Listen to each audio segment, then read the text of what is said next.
السلام عليكم، ايه الاخبار؟ انا محمود البغدادي، انا مهاجر مصري موجود في كندا. انا عارف ان حلم السفر لكندا هو حلم عند ناس كتير جدا، وانا كنت منكم لغايه ما الحمد لله حققت الحلم ده في شهر 5 2024، يعني من سنه وثلاث شهور تقريبا. النهارده انا بحاول نوعا ما ان انا اقصر عليكم مسافه واقول لكم على الكلام اللي مفيش حد قاله لي، الكلام اللي انا كان نفسي فعلا حد يفهمني ازاي السفر مش ان هو مجرد ناس بتسافر لكندا وبتختفي بعد كده.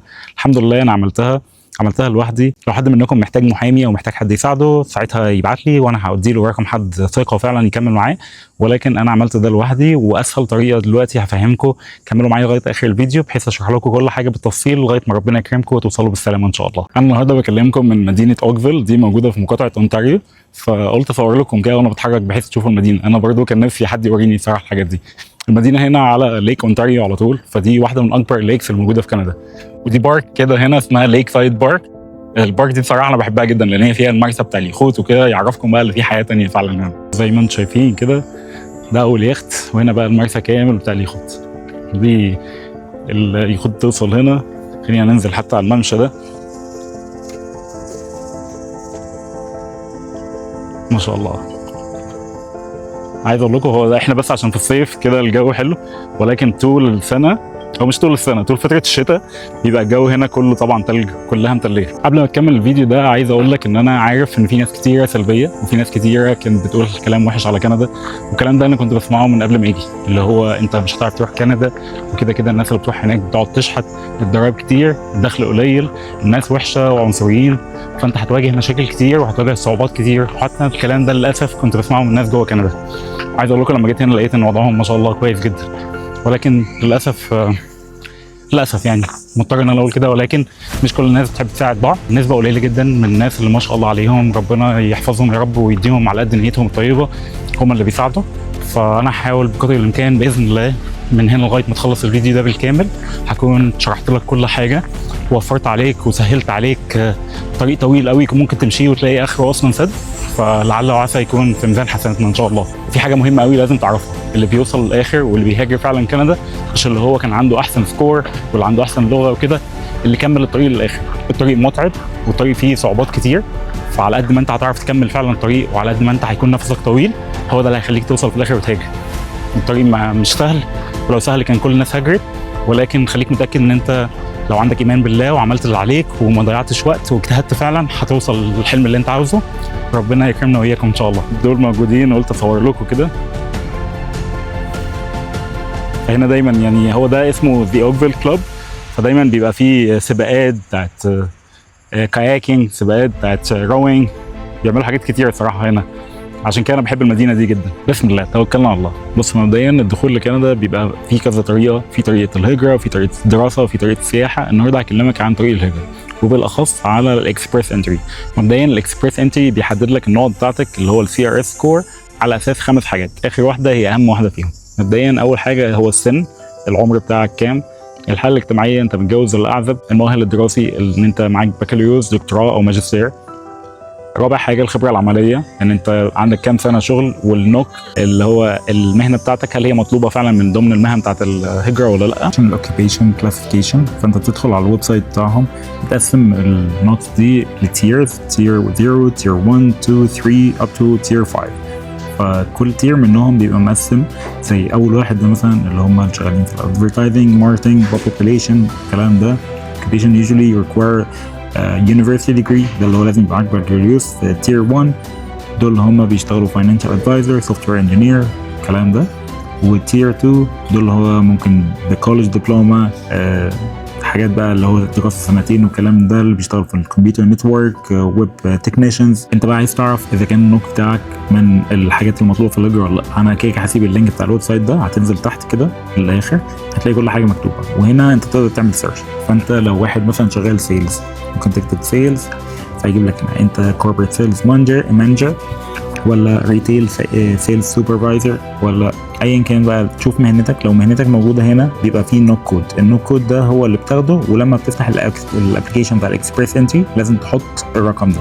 وهنا بيقول لك انت دي في تير كام. كلهم طبعا تحت حاجه اسمها فيدرال سكيلد ورك. حد تاني بقى شغال مثلا صيدلي هيكتب فارماسيست، يطلعوا له هنا. الفارماسيست ليهم كود معين، الفارماسي تكنيشن ليهم كود مختلف، وهكذا. وخامس حاجه واهم حاجه هي اللغه، لان انت لازم تعمل واحد من ضمن اختبارات اللغه المؤهله للسفر لكندا، سواء انت هتعمل انجليزي او فرنساوي. الانجليزي بيبقى فيه حوالي 3 اختبارات للغه، الفرنساوي فيه اختبارين للغه، وهو ده بقى اللي هكلمكم عليه النهارده. طيب ايه هم مبدئيا اختبارات اللغه اللي مقبوله في الاكسبريس انتري؟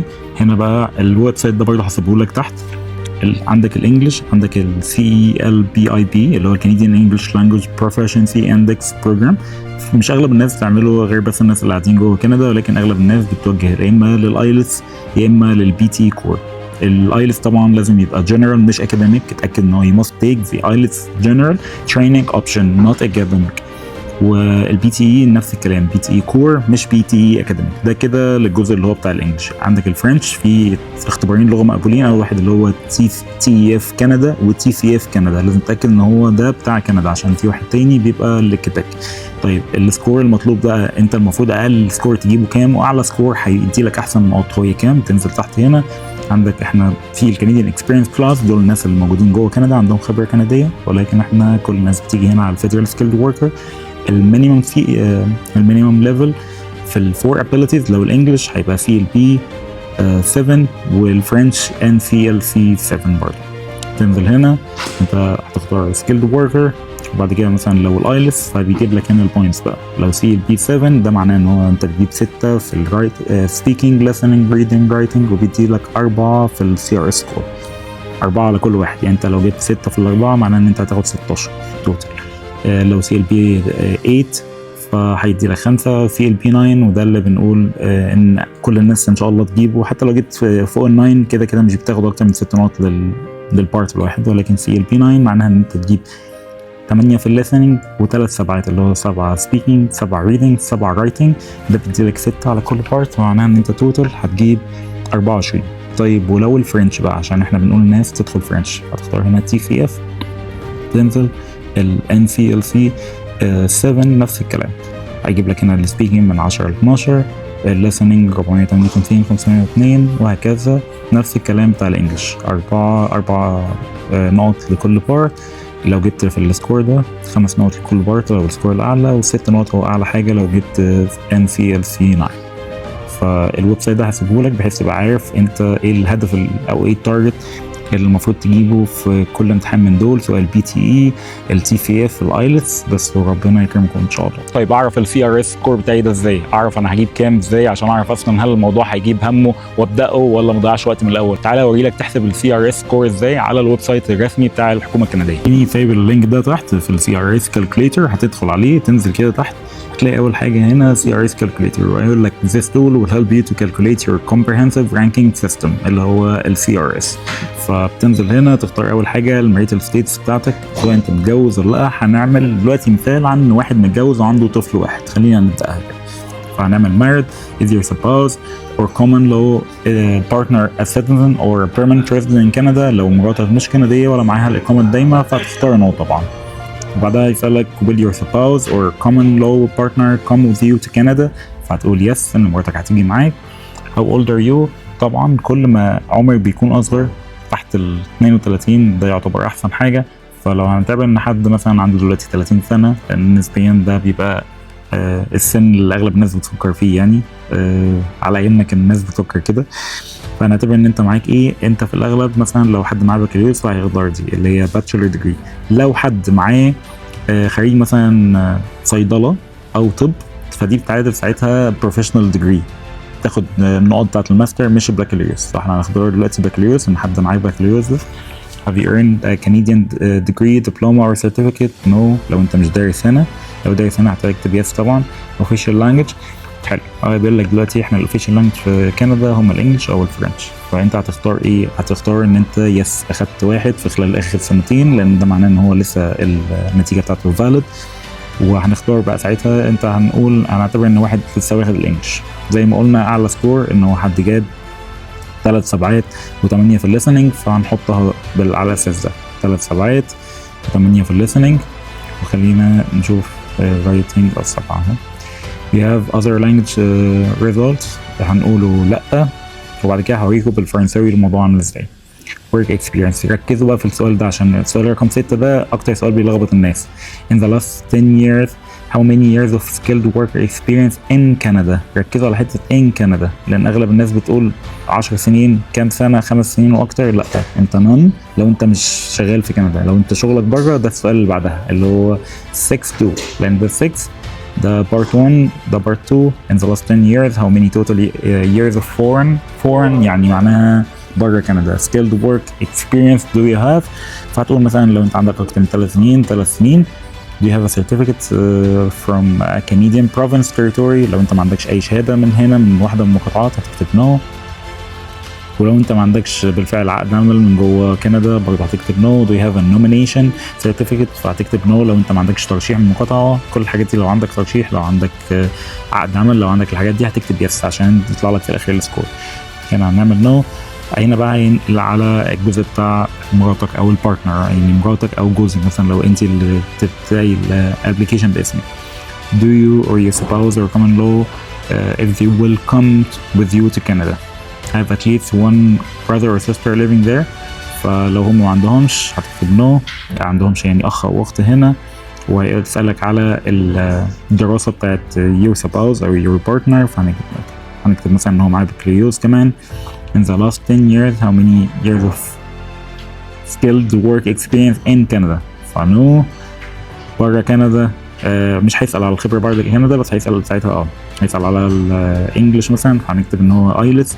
هنعتبر ان هو مثلا جاب المينيمم سكور اللي هو 6 في كل واحد. هنعتبر ان واحد بس من العيلة هو اللي جايب سكور عالي، التاني جايب بس المينيمم سكور. وهنكالكوليت. هننزل هنا هو جايب لك بقى كل كل جزء اخدت عليه نقط قد ايه، بس لما تنزل في الاخر هيجيب لك اللي هو ده 418. هقول لك بقى 418 دول هل هم كويسين ولا لا، ولو اخدت لغه تانية ده هتفرق ازاي. لو انت متابعني على انستجرام فيسبوك او تيك توك هتلاقيني بتكلم كتير على نقطه الفرنساوي، قد ايه هو مهم ان انت دلوقتي يعتبر هو اسرع طريق للدخول لكندا. ليه الفرنساوي وليه مش الانجليزي؟ تعال بقى افهمك كل حاجه. معلش انا لبست بقى دي عشان الجو هوا شويه، بس قلت اصور لكم بره لان الجو فعلا حلو قوي النهارده. بص مبدئيا الفرنساوي ليه هو اهم حاجه وليه هو اسرع طريق للهجره مش الانجليزي؟ لسبب وزيره الهجره الكنديه طلب منها بشكل رسمي في البرلمان ان هي تزود عدد الناس اللي جايين كندا عن طريق الفرنساوي. فهي قالت خلاص الحكومه بالفعل بدات تضخ مجهودات كبيره في النقطه دي وهتدخل ناس اكتر من اللي هم جايين متحدثين اللغه الفرنسيه. طيب ده معناه ايه؟ معناه ان هم بداوا يقللوا السحبات اللي بتيجي على الاكسبريس انتري لمتحدثين اللغه الفرنسيه. الموضوع بدا في سنه 2023 ان هم عملوا حاجه اسمها كاتيجوري بيست. في يوم 31/5 سنه 2023 في اوتوا اللي هي العاصمه بتاعت كندا قرروا حاجه اسمها كاتيجوري بيست. هو قال لك اهو Canada launched new process to welcome skilled newcomers with work experience in priority jobs as permanent resident. يعني ايه؟ فقال لك هنعمل الكاتيجوريز دي، فاحنا هندي الاولويه اول حاجه a strong French language proficiency or يعني حطوها يعني في كفه لوحدها، والكفه الثانيه or work experience in the following fields اللي هم بقى الهيلث كير، الستيم اللي هم الساينس تكنولوجي انجينيرنج اند ماثيماتكس، التريد such as carpenter plumbers and contractors، والناس اللي شغالين في الترانسبورتيشن agriculture and agri-food اللي هم بتوع الزراعه كمان. فبداوا ان هم يركزوا ان يعملوا سحبات خاصه بمتحدثين اللغه الفرنسيه وكمان سحبات تانية خاصه بقى بكل مهنه من المهن دي. تعالى افهمك يعني ايه سحبات بقى كمان. ده موقع اسمه كندا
ليه الناس دي بقى عندها فرصه تسبميت الملف بتاعها، هيدخل في البروسيسنج تايم في الاغلب بيبقى من 3 ل 6 شهور وتجيلها الفيزا وكده السلام عليكم.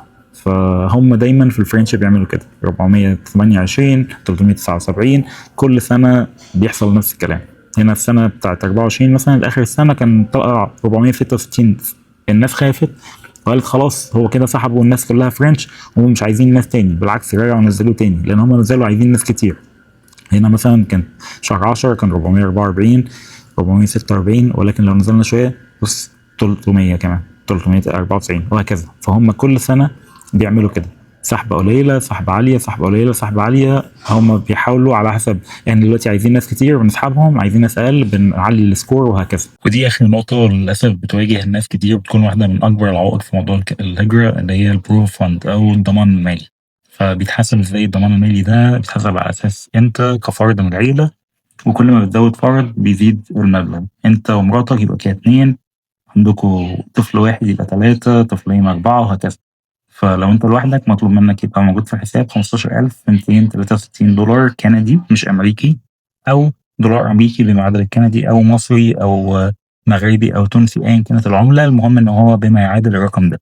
وكل ما زاد عدد افراد العيله فالمفروض المبلغ ده يزيد. هل الفلوس كلها لازم تبقى موجوده في الحساب من اول يوم؟ لا، ممكن الفلوس ما تبقاش موجوده في الحساب من اول يوم، ولكن لازم تبقى موجودة بقالها 6 شهور لما يجي لك الاي تي. طيب لو انت كنت اتأخرت ما كانش عندك حاجة، الفلوس كاملة كان عندك حاجة وبعتها، عادي بترفق عقد البيع وبتمشي الدنيا. لو ما كانش عندك المبلغ كامل وحد من قرايبك مثلا سلفك الفلوس، فبتعمل حاجة اسمها عقد هبة وبترفقها. كل حاجة بتبقى مكتوبة هنا، كل التفاصيل، ولازم توري لهم البنك ستيتمنت عامل ازاي ويبقى طالع من البنك، كل حاجة مظبوطة. ولو مثلا انت وجوزك انت مثلا المين ابليكانت او انت المتقدم الرئيسي وكشف الحساب باسم جوزك، هل ينفع؟ ينفع. بيعمل لك بس توكيل في البنك وبترفقي كشف الحساب باسمه، بترفقي التوكيل لان انت عندك اكسس على الحساب ده وبتمشي الدنيا. فربنا يكرمكم ان شاء الله. انا كده هحسب لكم اللينك لو حد عايز يفهم حاجه وحد عايز برضه يشيك، لان هم للاسف كل فتره بيعملوا ابديت، فلسه هو يعني في اقل من شهر غيروا وزودوا الفلوس شويه، فكل ما ده كل ما بيزودوها للاسف. صدقني والله كندا جميله وفعلا بلد بتحترم الناس جدا، ما تسمعش كلام الناس اللي بتضحك عليك وتقول لك الحياه غاليه والدنيا صعبه والكلام ده، وما تجيش هم مبسوطين وهم قاعدين شغالين كويس، ما تحطش الكلام ده في دماغك. كندا حلوه للناس اللي عايزه تجتهد وتشتغل واللي عامل حسابه ان هو هيجي من اول يوم يعمل اللي عليه ويبذل مجهود عشان يطور من نفسه. لو هو عنده حاجه يعمل لها معادله بيعمل معادلته، يدرس حاجه جديده عشان يطور من نفسه. هم دي الناس اللي بتنجح هنا، بتعمل فلوس كويسه وعيشتها فعلا بتتغير 100%. ما تنساش تعمل لايك وسبسكرايب، لان صدقني دعمكم ده هو اللي بيخليني احس ان انا مجهودي مش بيروح على الفاضي، وان انا فعلا اللي بعمله بيروح في المكان الصح وبيساعد ناس. لعل وعسى يكون هو ده بدايه تحقيق حلمكم ان شاء الله. ولو عايز تعرف اكتر عن المنح الدراسيه اللي بتقدمها الحكومه الكنديه لما توصل هنا كمهاجر، لو انت قلقان ان انت شغال حاجه مش كويسه عايز تيجي هنا تغير المهنه، ادخل على الفيديو ده هيعرفك كل حاجه عن المنح الدراسيه اللي بتقدم جوه كندا، يعرفك ان انت ممكن تاخد فلوس كويسه تخلص بيها دراستك او حتى تدرس حاجه جديده. ربنا يكرمك تعمل كارير شيفت يغير حياتك كمان. يلا سلام عليكم.